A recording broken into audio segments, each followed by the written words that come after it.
Hi Flat Earthers, this is Zack. In the last two videos about Réfraction, we talked about how the sun and the moon and the stars rise and set on the flat earth by just adding the atmosphere to the model. A lot of people thought that it was great, but some people said that we contradict science and therefore our model is incorrect. And I did it like that. Of course, when people know that you don't belong to the scientific community, they automatically think that you are stupid. So I decided to make a small experiment and show the world that we are not stupid. And we don't contradict science, it's just them who don't understand science. Please, if you didn't watch those two videos, go back and watch them now so you can follow me here. They said that if the sunlight bends because of the atmosphere, then the atmosphere would make the apparent sun look higher than the real sun, and not lower as we did, and therefore the sun will never set. I tried to explain to them that it wasn't us who made the sun appear lower or go down behind the horizon, and that it was a program called Cinema 4D. But they kept on saying the same thing over and over again. So, in this experiment we will know if the apparent sun should look lower or higher. So let's do some science. On this table I have water that represents the atmosphere and light that represents the sun. 3 points where I'm gonna place the object, and here is the object. The distance between each point is 20 centimeters. There is nothing important about these numbers for now. I'm doing it like this just to study the angles of refraction over distance, but right now you don't need to care about them, but I'm gonna show them to you anyway. The object is 10 centimeters long. The bottom of the object is 3 centimeters in diameter, and the top is 2.5 centimeters. The distance between the light and the table is 39 centimeters. I drew this in AutoCAD yesterday before the experiment, and I drew my expectations of the real and refracted shadow based on some calculations that I've been working on for the last month. And now we're gonna find out if they are correct, but let me show you what I expected to see.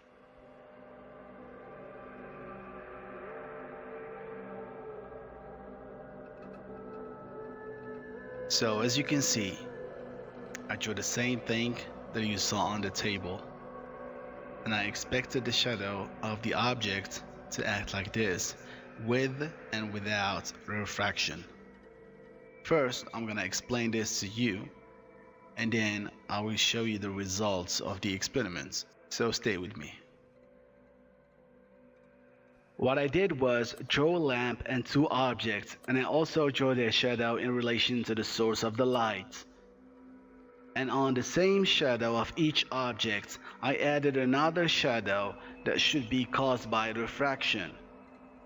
According to these people who think we are lying, the shadow after we add the water should be shorter instead of longer. But my head told me that the shadow would look longer. And that means that refraction makes the source of the light appear lower and not higher. So the first shadow of object A before refraction was 8 centimeters. So I calculated that if we added the water, the shadow would be 9 centimeters and not 7 like these people think. And I did the same thing with object B, and the first shadow of object B was 14 centimeters. So after refraction, you might think it would be 15 centimeters. Or 13 centimeters if you still think like these people. But I think that it should be longer than 15 centimeters because the distance is longer, so the shadow after we add the water, of course, would be even longer.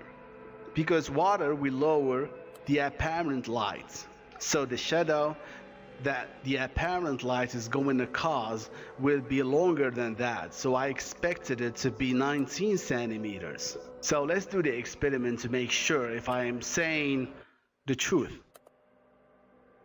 So I'm gonna put the objects in position A and put the water under the lights and mark the tip of the shadow with my finger so you can see the difference.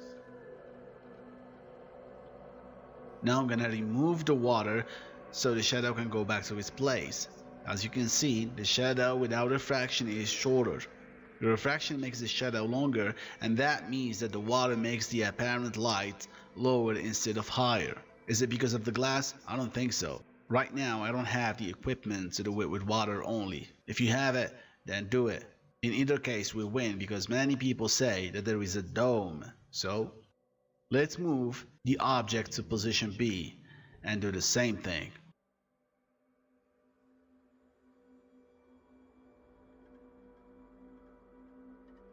I don't know if you can see it from there, but there is a bigger difference here.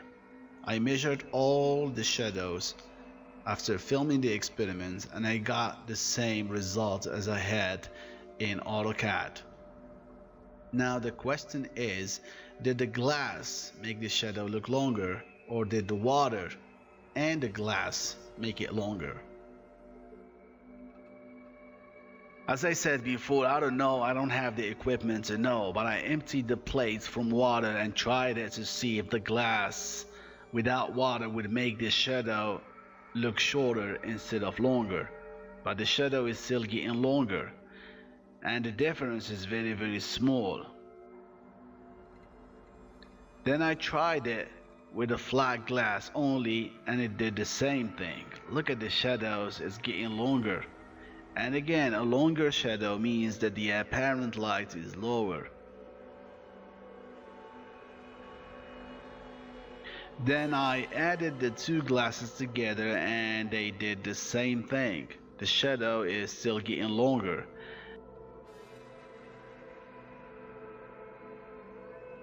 Then I added water and covered it with that flat glass, and the shadow is still longer than the real one.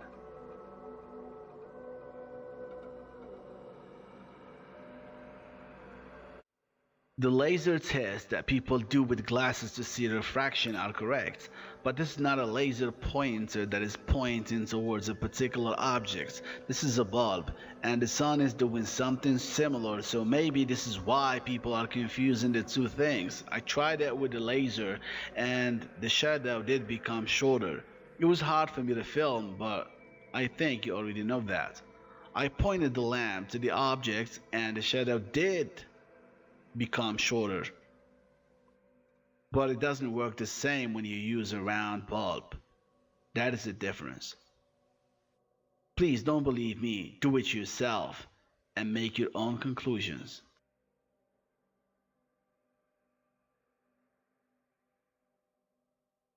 Thanks for watching.